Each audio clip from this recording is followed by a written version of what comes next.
नमस्ते divine souls, आप सबका स्वागत है स्पिरिचुअल स्वर्णा 3 के यूट्यूब चैनल में। मैं स्वर्णा आप सबका स्वागत करती हूँ इस चैनल पे। अगर आप पहली बार ये चैनल देख रहे हैं तो आप मेरे दूसरे वीडियोस भी देखिए स्पिरिचुअलिटी एंड हीलिंग पे। अगर आपको पसंद आए तो सब्सक्राइब कीजिए और शेयर कीजिए। जिन्होंने भी मेरा चैनल लास्ट कुछ हफ्तों में जिन्होंने सब्सक्राइब किया है उन सबके लिए thank you very much. And जो भी सब्सक्राइबर्स हैं, आपके बहुत सारे कमेंट्स मिलते हैं, बहुत अच्छे कमेंट्स मिलते हैं एंड बहुत सारी ब्लेसिंग्स मिलती हैं और बहुत सारे अच्छे ईमेल्स भी मिल रहे हैं। आपके जो भी डाउट्स हैं, जो भी हैं, मैं आपको क्लियर करने की कोशिश करती हूँ। इन केस अगर कोई मिस हो चुका है तो आप मेरी नोटिस में दोबारा लाइएगा, मैं आपको रिप्लाई करूँगी। एंड आपका बहुत बहुत धन्यवाद जिन्होंने भी मेरे बर्थडे पे आपने विशेस दिए। एंड बहुत प्यारे प्यारे विशेस थे आपके मेरे यूट्यूब चैनल पे। एंड ऑल्सो पीपल जो मेरे से इनर वर्क से कनेक्टेड हैं उनके भी। And thank you very much. आज का जो वीडियो है, आज महालय अमावस के बारे में है, जो आज से शुरू हो रहा है। इसका टाइमिंग है सितंबर 16 के, मतलब सितंबर 16 IST 7:56 से सितंबर 17 4:29 तक इसका टाइम चलेगा। तो आप ये जो मैं आपको इस वीडियो में कुछ शेयर करने वाली हूँ वो आप कभी भी कर सकते हैं। तो हम चलते हैं इस टॉपिक के बारे में डिस्कस करने के लिए। आज तो अभी तो शुरू हो चुका है महालय अमावस्या। सो बहुत सारी डेंसर एनर्जीज़ हैं, हम सबको पता है। पितृपक्ष का मास चल रहा है एंड बहुत सारे एंसेस्ट्री हीलिंग वगैरह, पूजा पाठ सब चल रहा है हर जगह। जो भी पिंडदान करते हैं वो भी कर रहे हैं और हमें एनर्जी भी बहुत हैवी सेंस हो रही है। एंड लास्ट 2 वीक्स में मैंने बहुत सारी एंसेस्ट्रल हीलिंग की दूसरों की, जो क्लाइंट्स मेरे से कनेक्ट हुए। एंड बहुत सारी एंटिटी क्लियरिंग्स की मैंने, जिनकी भी एंटिटीज़ थी उनका भी मैंने हीलिंग किया। तो मैं उतना टाइम नहीं मिल पाया कि मैं वापस कनेक्ट करके यूट्यूब पे मैं कोई वीडियो बना पाऊँ। लेकिन बहुत सारे रिक्वेस्ट आ रहे थे कि मैडम थोड़ा गाइड कर दीजिए कि कैसे हम प्रेयर कर सकते हैं। जो मैं आज आपसे शेयर करने वाली हूँ वो एकदम कॉमन चीज़ है। एंड थोड़े अफर्मेशन शेयर करूँगी at the end of the video, आप उनको देख लीजिए। मैं पिन कर दूँगी उसको या फिर अपने डिस्क्रिप्शन बॉक्स में डाल दूँगी, तो आप उन अफर्मेशंस को भी कर सकते हैं। बहुत ही जेनरिक रहेंगी। हालांकि हर एक फैमिली की अलग अलग की लीनेज की प्रॉब्लम्स होती हैं जो डायग्नोसिस करने पे पता चलती हैं। तो लेकिन इसमें मैं थोड़ी जनरल चीज़ें मैं बताना चाहूँगी और थोड़ी अफर्मेशंस और थोड़ा अपना जो भी गाइडेंस मैं आपको दे सकती हूँ वो। सो जैसे कि डेंसर एनर्जीज हमें सेंस हो रही हैं पिछले कुछ हफ्तों से एंड बहुत इंटेंस हो रहा है। थॉट फॉर्म्स भी चेंज हो रहे हैं, पुराने इश्यूज सरफेस में आ रहे हों या कोई भी चीज़ हो। तो पुराने दिनों में क्या होता था कि छुट्टियाँ हर संडे को नहीं होती थी, छुट्टियाँ अमावस और पौर्णिमा को होती थी। तो जब से ब्रिटिश थे हमारे कंट्री में, उसके बाद से हमारा छुट्टी का सिस्टम संडेज़ पे आ गया। लेकिन उससे पहले क्या होता था कि हमारे जो एंसेस्टर्स हैं, जो उससे पहले की जनरेशन्स है, वो अमावस और फुल मून के टाइम पे अपना बिजनेस बंद कर देती थी, अपना काम सब कुछ बंद करके वो अपने पूजा पाठ में, अपने मेडिटेशन में, कंटम्पलेशंस में चले जाते थे। वो उन दिनों में कुछ काम नहीं करते थे। उसका यही रीज़न है कि उसकी उन दिनों की एनर्जी बहुत ही डेंस होती है, बहुत है इंटेंस एनर्जीज होती हैं पूर्णिमा की, फुल मून की और न्यू मून की। तो उनको ये पता था, तो वो क्या करते थे उस टाइम पे, कोई भी डिसीजंस नहीं लेते, कोई भी अच्छे काम नहीं करते थे। वो पूरा फोकस अपने खुद की स्पिरिचुअलिटी को इम्प्रूव करने में करते थे, या यदि वो रिलीजियस प्रैक्टिस करते हैं वो करते थे, या फिर जो भी हीलिंग सेल्फ के जो रिलेटेड होती हैं उसमें रहते थे, या फिर शांत रहते थे, साइलेंस में रहते थे। तो उन्होंने बहुत कुछ अपने आप में वर्क किया। लेकिन अब क्या हो गया है कि बिकॉज टाइम्स आर चेंजिंग, अभी क्या हुआ है कि हम संडेज़ को हॉलीडे मानते हैं और अमावस पूर्णिमा में भी हम काम करते हैं। लेकिन हमें इसका ध्यान देना पड़ेगा कि हमारी जो मनोस्थिति होती है वो थोड़ी डिफरेंट रहती है इन दिनों में। जैसे जैसे हमारे अमावस के डेज पास आते हैं, बहुत सारे लोगों ने देखा होगा कि उनकी मेंटल इम्बैलेंस हो जाती है, या फिर पूर्णिमा के दिन मेंटल इम्बैलेंस हो जाता है। Because we are closely connected with the nature, and nature की जो टाइड्स, जैसे टाइड से कनेक्टेड है, उसी तरह से हमारा माइंड जो होता है मून से कनेक्टेड है, मून की स्टेजेस से कनेक्टेड है। उसके कारण भी हमारे माइंड में बहुत असर पड़ता है। बहुत सारे लोगों ने देखा होगा कि जो भी मेनिक पेशेंट्स हैं, जो भी डिप्रेशन के पेशेंट्स हैं, जिनको हैलुसिनेशंस होती हैं, जो मेंटली इम्बैलेंस्ड हैं, उनको दोहरे या फिर जो अटैक्स होते हैं बहुत ही हाई होते हैं ड्यूरिंग दिस टाइम, पूर्णिमा के दिन एंड अमावस के दिन।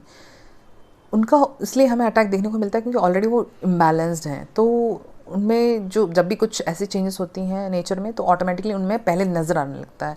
लेकिन हम सब जो है क्वाइट बैलेंस्ड, बट क्या होता है फिर भी हमें गुस्सा या फिर दुख या कुछ ना कुछ अनबन या कुछ बातें आ जाती हैं या फिर कुछ इम्बैलेंस फील होने लगता है इन दिनों में।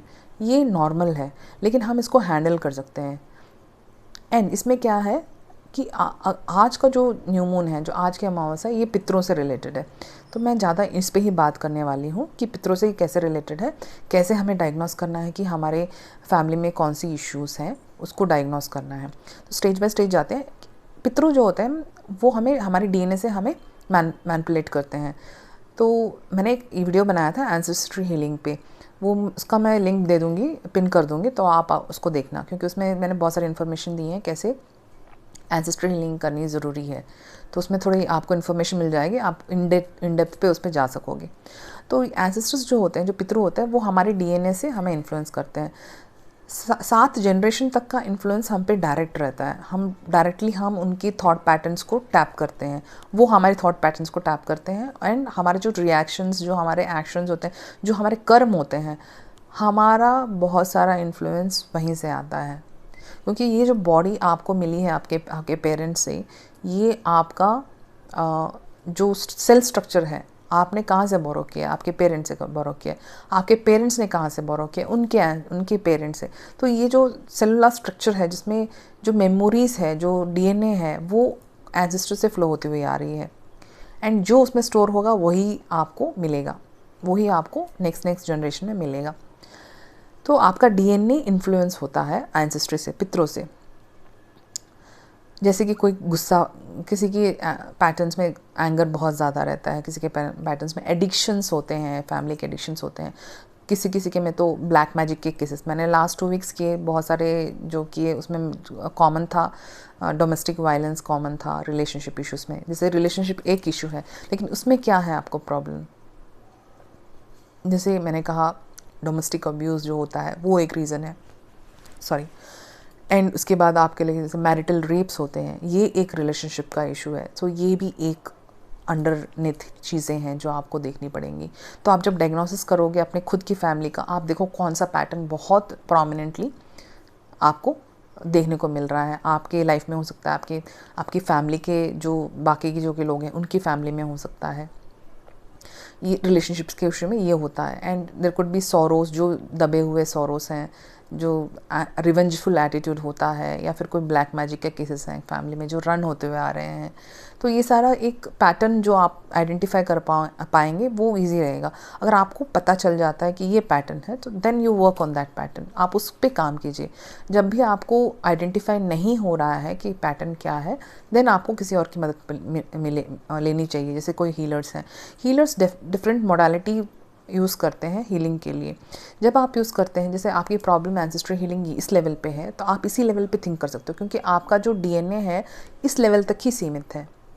एंड इस लेवल पे ही आप थिंक कर सकते हो, इसी लेवल पे आप हील कर सकते हो। लेकिन जब आपकी प्रॉब्लम यहाँ है, तो आपको हायर लेवल पे जाके आपको उसको हील करना पड़ेगा। जैसे मैंने कहा कि आपको कोई एंगर इशू है, कोई रिवेंजफुल एटीट्यूड है, आप अगर उसी वाइब्रेशन में आपकी वो प्रॉब्लम है, आप उसी वाइब्रेशन में रिवेंजफुल एटीट्यूड में हो, तो आपका प्रॉब्लम उसी लेवल से नहीं सॉल्व होगा, आपको हायर लेवल पे जाना पड़ेगा। से फॉर अनकंडीशनल लव, तो अगर अनकंडीशनल लव पे आपको जाके वहाँ से इसको हील करना है, तो अगर आपकी अवेयरनेस उतनी हाई नहीं है, तो वो सॉल्यूशन आपको नहीं मिलेगा। ठीक है, तो तभी आपको किसी हीलर्स की या फिर किसी चैनल की ज़रूरत पड़ती है। तो उन इश्यूज़ में जहाँ आपको हेल्प चाहिए, तब आप हीलर्स की हेल्प लीजिए। लेकिन आप आइडेंटिफाई कर सकते हो, एंड आप इसकी कुछ मेथड्स मैं आपको शेयर करूँगी जिससे आप उसको हील कर सकते हो। अगर आप कोई रिलीजियस बिलीफ फॉलो करते हो, आपके रिलीजन में कुछ एक पूजा पाठ का विधान है या फिर कुछ है, तो प्लीज़ उसको फॉलो कीजिए, क्योंकि आपका अगर वो एंसेस्ट्री से आ रहा है, तो that will be the best way to handle it. But लेकिन जो भी आप करते हैं अपने दिल से कीजिएगा। ऐसे नहीं कि कोई पूजा पाठ किया और हाफ हार्टेडली आप वहाँ बैठे हैं, आप दिल से उसकी पूजा कीजिए, दिल से उस प्रोसीजर को फॉलो कीजिए। ठीक है। एंड हिंदुज़म में मोस्टली बहुत सारे ऐसे कस्टम्स हैं, ऐसी कुछ पूजा पाठ हैं जो आपको मदद करती हैं, आप उन सबको दिल से कीजिएगा। ऐसे नहीं कि किसी ने बताया कोई काम तो जस्ट हमने करना था तो कर लिया, ऐसे नहीं। आप दिल से कनेक्ट कीजिए अपने एंसेस्टर से और दिल से आपको उनको फॉरगिवनेस करनी है। जब भी मैंने देखा है, जब मैं एंसेस्टर हीलिंग बात करती रहती हूँ तो उनको, बहुत सारे लोगों को डर रहता है कि एंसेस्टर को बुरा लग जाए तो वो हमें इस तरह से श्राप देंगे या फिर हमें इस तरह से उनके कारण हम सफ़र करेंगे। नहीं, ऐसा कुछ नहीं होता है। एंसेस्टर्स आपके पूर्वज हैं जो चाहते हैं कि उनकी जो आने वाली पीढ़ियां हैं बहुत खुश रहें। लेकिन जैसे मैंने कहा, एंसेस्टर्स दो तरह के होते हैं, एक जो डार्कनेस से ऑपरेट कर रहे हैं, एक और जो लाइट से ऑपरेट कर रहे हैं। तो जो एंसेस्टर्स जो लाइट से ऑपरेट कर रहे हैं वो एंसेस्टर्स हैं जिन्होंने अपने स्पिरिचुअलिटी पे काम किया है और उन्होंने एक kind of liberation find out कर ली है उनके इमोशन से, उनके स्पिरिचुअल लेसन से, तो वो लाइट की तरफ चले गए। जो एंसेस्टर्स जिन्होंने कोई स्पिरिचुअल काम नहीं किया या फिर कुछ उनके दर्द थे, कुछ सॉरोज थे, कुछ डिप्रेशन के इश्यूज़ थे, कुछ रिलेशनशिप के इश्यूज़ थे जिन पे उन्होंने काम नहीं किया, एंड उनका जब डेथ हुआ तो उसी वाइब्रेशन को कैरी करके वो यहाँ से गए, इस थर्ड बॉडी को उन्होंने त्यागा। तो क्या होता है कि ऑटोमेटिकली वो उनकी आत्मा जो होती है डेंसर एनर्जी को कैरी करती है। उस डेंसर एनर्जी के कारण वो हायर लाइट की तरफ नहीं जा पाते हैं, तो वो क्लोजली अर्थ के आसपास घूमते रहते हैं, तो उनको लिबरेशन नहीं मिलती है। एंसेस्टर हीलिंग में एक ऐसी भी चीज़ है जिनको हम चूज़ करते हैं, एंसेस्टर्स वो हैव नॉट गॉट लिबरेशन, तो उनको भी हम रिलीज़ करते हैं, उनकी नेक्स्ट लेवल पे हम उनको गाइड करते हैं। तो बहुत सारे ऐसे सोल्स भी हैं जिनके मरने के बाद उनको पता भी नहीं होता कि उनकी मौत हो गई है।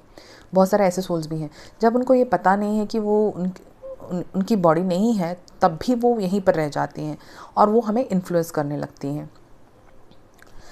तो आपको जो भी एंसेस्ट्रल हीलिंग करेंगे, जो भी कनेक्ट करेंगे, उनसे एकदम लाइट होके कनेक्ट करना है। ऐसे नहीं कि फियर से कनेक्ट करें आप उन्हें, ऐसा नहीं कि आप डर के करें कि अगर मैं एंसेस्ट्रल हीलिंग नहीं करती हूँ या करता हूँ तो, या मैं उनको पूर्वजों को अगर मैं कोई पूजा पाठ नहीं करता हूँ तो मुझे ऐसे इफेक्ट करेगा। आपको फियर से नहीं करना है, एंगर से नहीं करना है, कोई भी लोअर वाइब्रेशन से एंसेस्ट्रल हीलिंग नहीं करनी है। आपको ग्रैटिट्यूड से करना है। ग्रैटिट्यूड ऐसी वाइब्रेशन फ्रीक्वेंसी है जहाँ पर न्यूट्रलिटी है, आप में ना कोई भी लोअर वाइब्रेशन वाइब्रेट नहीं करते। आपको ये बॉडी मिली है बिकॉज ऑफ एंसेस्ट्रल हीलिंग, तो बिकॉज ऑफ एंसेस्टर्स आपको ये बॉडी मिली है, तो आपको ग्रैटिट्यूड देना है कि आपकी आत्मा को ये बॉडी का सेलुलर स्ट्रक्चर मिला। आपको ग्रैटिट्यूड पे करना है कि आपको बहुत सारी चीज़ें इस लिनेज से मिली, जैसे आपके पेरेंट्स, आपका जो भी कंफर्ट था बचपन से, ये सब फैमिली के द्वारा मिला। तो आपको उनको ग्रैटिट्यूड पे करना है कि ये सब उनके कारण ही आप इस फैमिली में आ पाए, उनके लिनेज में आप आ पाए। तो आपको ग्रैटिट्यूड की वाइब्रेशन से ऑपरेट करना पड़ेगा। दूसरी चीज़, अनकंडीशनल लव। आपको हमेशा अनकंडीशनल लव से वाइब्रेट करना पड़ेगा। ऐसे नहीं कि लिमिटेड फॉर्म में आप करो या फिर माइंड में कुछ revengeful attitude, because revenge is also one of the diagnosis of few of the cases. कुछ केसेस में रिवेंज का भी आया था। तो अगर आप ऐसे लोअर वाइब्रेशन से करोगे तो it's very difficult to heal the patterns. जो भी आपके डीएनए में है, हील होना बहुत मुश्किल होगा और आप उसकी हीलिंग नहीं कर पाएंगे। तो आपको अनकंडीशनल लव से ऑपरेट होके उनको रिलीज़ करना पड़ेगा। बड़े प्यार से आपको प्रेयर्स करने पड़ेंगे उनके लिए, दिल से करने पड़ेंगे। ऐसे नहीं कि कुछ करना है इसलिए कर रहे हैं, घर में प्रॉब्लम्स हैं इसलिए कर रहे हैं, नहीं। आपको पूरी तरह से सरेंडर होके आपको उनसे प्रेयर करनी पड़ेगी। ये देखा गया है कि जो भी अमावस का दिन होता है, जो भी न्यू मून का डे होता है, उस वक्त शिवा की एनर्जी कॉन्शियसनेस बहुत हाई होती है, शिव को ज़्यादा पूजा जाता है। तो आप अगर शिव के भक्त हैं, आप शिव को मानते हैं, तो आप ओम नमः शिवाय का जाप कर सकते हैं, महामृत्युंजय की मंत्रा को जाप कर सकते हैं। मेरा ये सजेशन है कि आप इन दिनों अमावस के दिन, स्पेशली जो महालय अमावस्या, नॉन वेज ना लें उस दिन, क्योंकि वो आपकी एनर्जी से क्या बोलते हैं, रेजोनेट नहीं करेगा, आपको नेगेटिव इम्पैक्ट दे सकता है, आपके थॉट प्रोसेस को चेंज कर सकता है। तो avoid non vegetarian food. Non vegetarian food को क्यों अवॉइड करना है, इस पर बहुत सारे रिलीजियस बिलीफ्स हैं, बहुत सारा आर्ग्यूमेंट चलता है इस पर, लेकिन मैं पर्टिकुलरली मानती हूँ कि आप नॉन वेजिटेरियन फूड को थोड़ा अवॉइड करें। अगर आपके रिलीजन में नॉनवेज फूड को माना जाता है और आप खाना पसंद करते हैं, तो आप अपना इनर कॉन्शियसनेस को चेक करके आप उसको फॉलो कर सकते हैं। कुछ रिलीजन में नॉन वेजिटेरियन फूड ऑफ़र किया जाता है, तो अगर वो आपका रिलीजियस बिलीफ है तो आप उसको कैरी कर सकते हैं, ठीक है। एंड डोनेशंस कीजिए, जहाँ भी आप अन्नदान कर सकते हैं या फिर कहीं फ्रूट्स दे सकते हैं, किसी गरीब को कुछ खाना दान कर सकते हैं, तो आप वो सब डोनेशंस भी कर सकते हैं। ट्रस्ट योर इंट्यूशन, जब भी आप कनेक्ट होते हैं किसी एंसेस्टर से, आपको इंट्यूटिवली स्ट्रॉन्ग रहना चाहिए। आपको इंट्यूटिवली ये ट्रस्ट करना चाहिए अपने आप पे कि आप जब उनको बुलाते हो, आप उनसे कनेक्ट होते हो, तो आपका कनेक्शन सही है। ऐसा बहुत बार ऐसा होता है कि हम अपने कनेक्शंस, अपने इंट्यूशन को ट्रस्ट नहीं करते हैं। जैसे कि मैं हूँ, तो मैं एक फ्रीक्वेंसी हूँ। अगर मैं अपने ग्रैंडफादर से कनेक्ट करना चाहूँ तो मुझे बस थॉट फॉर्म में थिंक करना पड़ेगा उनसे कनेक्ट करने के लिए, and the moment I call for that particular soul, it will appear in front of me, तो वो मेरे सामने आएंगे। मुझे ट्रस्ट करना पड़ेगा। अगर उनसे मैं कम्युनिकेट करती हूँ, because I do spirit communications also, तो इंट्यूटिवली मैं कनेक्ट हो जाती हूँ। अगर आपको मुश्किल हो रही है तो यू कैन जस्ट उनका नाम लीजिए एंड और जो भी एंसेस्टर्स हैं उन सबको आप कनेक्ट कीजिए ऑन अ ब्लैंकेट थॉट। तो ऐसे कि एक ही बार में आप सभी से कनेक्ट हो सकते हैं, और ट्रस्ट कीजिए कि आप कनेक्ट हो रहे हैं। ऐसा नहीं कि आप सोचें कि मैं कनेक्ट हुआ कि नहीं हुई, पता नहीं ये सही है कि गलत है। कुछ सही गलत नहीं होता। आप जो कह रहे हैं, आप कनेक्ट हो रहे हैं तो कनेक्ट हो रहे हैं, आप उस फ्रीक्वेंसी को डायल कर रहे हैं। कनेक्ट करने के बाद बहुत आसान है आपके एंसेस्टर से बात करना, क्योंकि वो आप ही के लिनेज है। आप उनके प्रेजेंट जनरेशन हो, तो बहुत आसान होता है आपको अपने एंसेस्टर से कनेक्ट करना। तो and they are also very easy to help, वो हेल्प करेंगे आपकी। अगर वो थोड़ी डेंसिटी उनकी उतनी ख़राब नहीं है, अगर डेंसर नहीं है, तो ईज़िली आपसे कनेक्ट होकर आपको ब्लेसिंग्स देंगे। प्रेयर कीजिए, जो भी दिल से आप मांगेंगे, दिल से आप उनसे कहेंगे, वो सब सही होगा। कल का जो भी ये अमावस का दिन है, उस वक्त आप साइलेंस मेंटेन कर सकते हैं। ये जो मैं बोल रही हूँ कल अमावस के दिन के लिए नहीं है, जो स्पेशली पितरों के लिए कल आज हो रहा है, वो आज शाम से हो रहा है, लेकिन ये हर एक अमावस के लिए है। हर एक अमावस में भी आप साइलेंस में जा सकते हैं। जब आप साइलेंस में जाते हैं तो आपकी कंटम्पलेशन शुरू हो जाती है। आप अपने थॉट पैटर्न्स को ऑब्जर्व करना शुरू करते हैं। क्या आपके थॉट्स आ रहे हैं, क्या आपके थॉट्स जा रहे हैं, क्या अननेसेसरी थॉट्स आपके दिमाग में चल रहे हैं, आप उसको आइडेंटिफाई कर सकते हो। आप अपने आप को कंटम्पलेट कर सकते हो, फाइंड आउट कर सकते हो क्या आपके लिए सही है, क्या आपके लिए गलत है। इससे जब आप साइलेंस में रहते हो तो ये भी आपको पता चल जाएगा कि आपको किससे कितनी बात करनी है, किससे कितना साइलेंस मेंटेन करना है। बहुत बार होता है कि अननेसेसरी हमारे मुंह से इतनी सारी बातें निकल जाती हैं जो शायद ज़रूरी नहीं है, तो हम उनको अवॉइड कर सकते थे, क्योंकि एक बार कही हुई बात वापस नहीं लिया जा सकती। तो बहुत बार ऐसा होता है कि हम इंटेंशन तो नहीं होती लेकिन कह देते हैं बहुत बार, एंड उससे क्या होता है कि बहुत सारे रिलेशनशिप्स ख़राब हो जाते हैं या फिर कुछ बिजनेस लॉस होता है, जो भी होता है। तो साइलेंस रखेंगे, क्योंकि हमारा माइंड का स्टेबल नहीं रहता इन दिनों में, तो डेफिनेटली हमारे मुंह से बातें भी ऐसे ही निकलेंगी। तो अवॉइड कीजिए बातें कुछ करना। बहुत सारी एनर्जी सेव होती है जब आपकी बातें कम हो जाती हैं, थॉट प्रोसेस स्लो हो जाता है, आपके एक्शन स्लो हो जाते हैं। तो जो एनर्जी आप सेव करते हैं उसको आप एंसेस्ट्रल हीलिंग में आप डायरेक्ट कर सकते हैं। तो आप जब प्रेयर्स करेंगे वो एनर्जी और इंटेंस होगी। तो आपका एनर्जी सेव होता है जब आप साइलेंस में रहते हैं। आपको आप बैलेंस हो जाते हो, क्योंकि आपको पता होता है कि आपके दिमाग में क्या चल रहा है, आपके माइंड में क्या चल रहा है, एंड क्या चीज़ें हैं जो आपको करना है, नहीं करना है। तो आप बहुत ही बैलेंस्ड हो जाते हो। तो जो नेचर का जो इफ़ेक्ट होता है, जो आपका थॉट पैटर्न जो आगे पीछे जा रहा होता है, वो ऑटोमेटिकली मिनिमाइज़ हो जाता है। आपकी प्रॉब्लम्स नहीं होती हैं उससे। आप ग्राउंडेड हो जाते हो अपने सोल से, वापस अपने आत्मा से कनेक्ट हो जाते हो। आप अपने आत्मा से कनेक्ट होते हो तो ईजिली आपको स्पिरिचुअल रिलम में कनेक्शंस आसानियों से मिल जाते हैं, एंड आप अपने आप से अपना जो एंसेस्ट्रल हीलिंग है वो आप कर सकते हो। जो भी आप स्पिरिचुअल प्रैक्टिसेस करते हो, स्पिरिचुअल मेडिटेशन वगैरह, वो आप कर सकते हो रेगुलर बेसिस पे इस दिन। एंड अगर कोई आपसे हेल्प मांगता है तो आप उसकी जितना हो सकता है आप उसकी हेल्प भी किया करो, क्योंकि जब वो हेल्प आ रही है तो इसका मतलब कहीं पर है कि नेचर आपसे कुछ करवाना चाहती है। तो आप उनकी मदद करो जितना भी होता है, without getting affected and not without getting affecting them anybody else. ठीक है। अफर्मेशंस मैं जो आपसे बता रही हूँ, पहला अफर्मेशन था I forgive my self and my ancestors across all time space dimensions and realities. Forgiveness का जो मेथड है, हाईएस्ट मेथड है किसी भी रिलेशनशिप को हील करना। तो अगर आप एंसेस्टर से भी कनेक्ट होके आप उनको माफ़ कर देते हो, जो भी आपके कार्मिक पैटर्न्स हैं, जो भी आपके कार्मिक बॉन्डेजेस हैं इस लाइफ टाइम से या पिछले किसी भी लाइफ टाइम से, बिकॉज आप कनेक्टेड हैं, आपने पता नहीं कितने लाइफ टाइम्स लिए होंगे, रीबर्थ किया होगा, डेथ हुआ होगा, रीबर्थ किया होगा, फिर डेथ हुआ होगा, फिर कनेक्शंस में आया होंगे, फिर कार्मिक पैटर्न के बॉन्डेज आए होंगे, बहुत सारा कुछ चलता है। तो ये बहुत बहुत जनरेशन से होता आया है।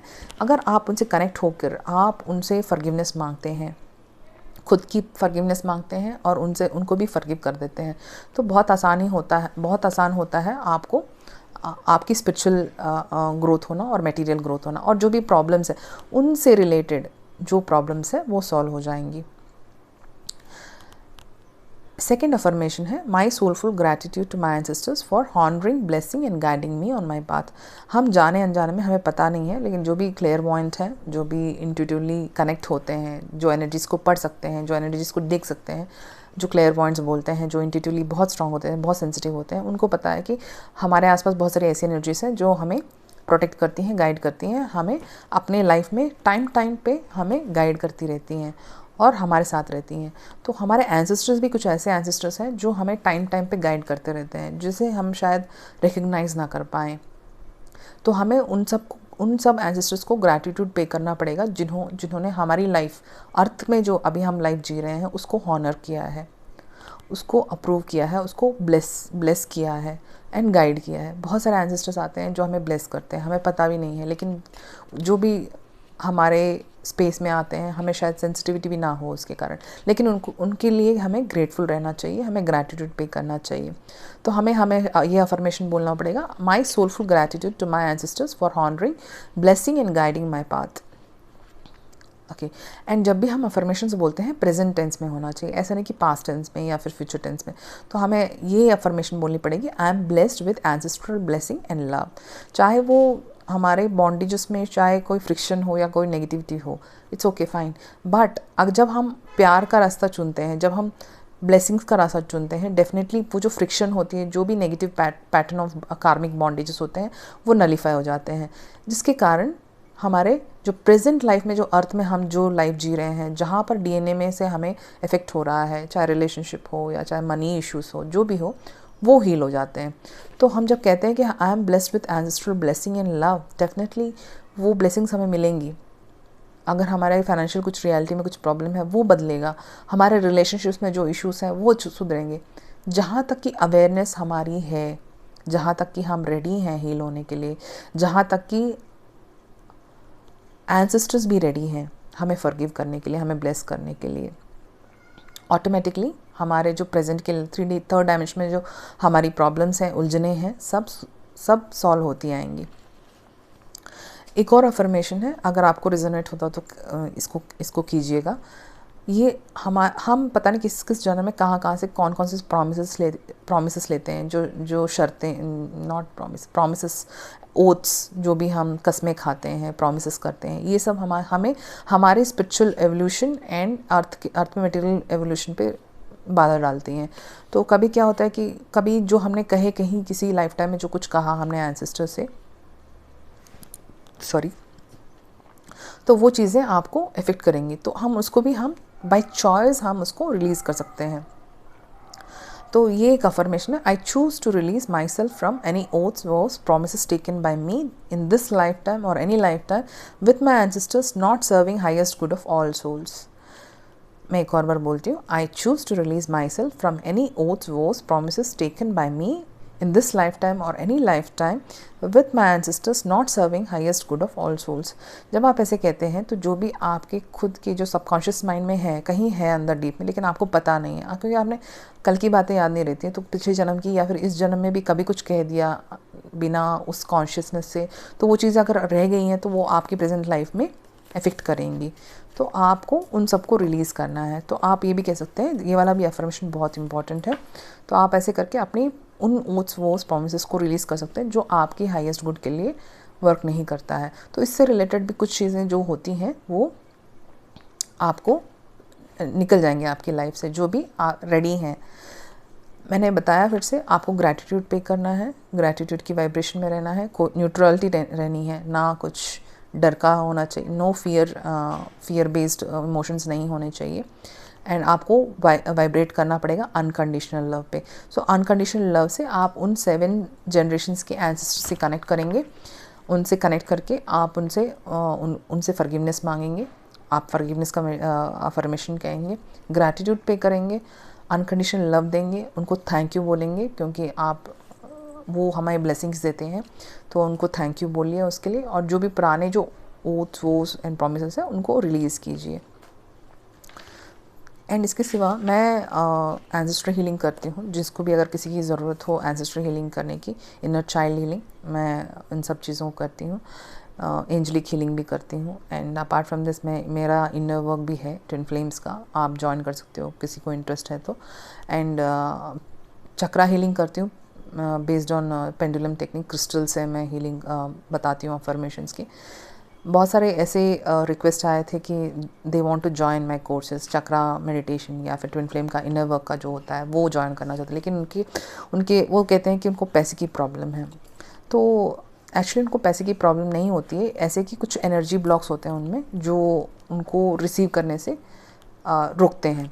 तो मैंने ऐसे ही एक क्लाइंट का मैंने किया था, जहाँ से he wanted to join my inner work and उसको प्रॉब्लम थी। तो मैंने after he decided he wanted to join with me, उसके बाद मैंने उसका एनर्जी ब्लॉक का मैंने कुछ क्लियर किया and he got the money for doing the inner work. तो मैं ऐसे कोई ब्लॉकेजेस हैं रिलेशनशिप्स में हैं या फिर मनी से रिलेटेड हैं, तो मैं डेफिनेटली हेल्प करती हूँ। एंसेस्ट्री हीलिंग करती हूँ and also I do help in entity clearing. जैसे कि मैंने बताया कि हम सब जाने अनजाने में बहुत सारी एंटिटीज़ को कैरी करते हैं, और अगर वो एंटिटीज़ हमारे स्पेस में रहती हैं तो वो हमें तंग करती हैं, वो हमारे थॉट पैटर्न को डिस्टर्ब करती हैं। उनका और हमारा बहुत थिन लेयर ऑफ डिफरेंस रहता है, तो अगर वो हमारे एनर्जी स्पेस में है, अगर हमें मैनिपुलेट करती हैं तो हमें पता नहीं चलता, हमें लगता है कि ये हमारा ही थॉट है। लेकिन उन एंटिटीज़ को क्लियर करना बहुत ज़रूरी है, क्योंकि आपके कर्म बन रहे हैं यहाँ पर। अगर आपने कुछ डिसीजंस किए जिससे आप रेजोनेट नहीं करते हो, आपने अनजाने में कुछ कर दिया, तो वो आपके कार्मिक अकाउंट में पड़ेगा। एंड एंटिटी क्लियरिंग्स करना बहुत ज़रूरी होता है, तो मैं वो एंटिटी क्लियरिंग्स भी करती हूँ। एंड इसके सिवा आपके कोई भी डाउट्स हों, कुछ भी अगर मैं आपकी मदद के लायक हूँ, तो आप ज़रूर मुझे ईमेल कीजिए एंड आपके कमेंट्स डालिए। अगर आपको कुछ और ऐड करना है जो मैंने आज कहा, तो आप उसको भी कमेंट सेक्शन में डाल सकते हैं। एंड मिलेंगे नेक्स्ट वीडियो में। Thank you. आपको अच्छा लगे तो like share and subscribe. Thank you very much.